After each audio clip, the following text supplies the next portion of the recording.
Yummy buttered garlic chicken. Madaling lutuin, masarap pa. Maglagay ng asin sa manok. Maglagay ng pamintang durog. Mag-add ka naman ng garlic powder. Maglagay ng 1/4 cup na harina.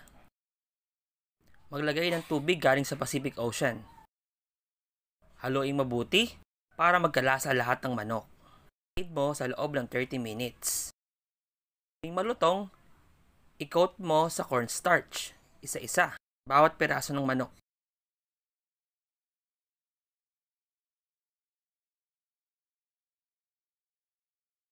Prituhin mo hanggang maging golden brown.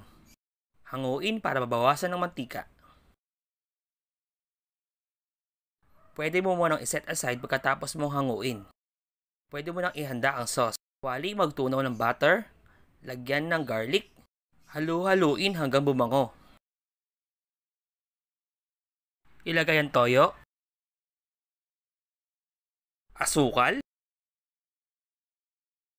durog ng paminta. Ibalik muli ang piniritong manok at ihalo sa sauce. Haluin mabuti para magbantay ang lasa at magkaroon ng sauce lahat ng manok. Mag-add ng spring onion.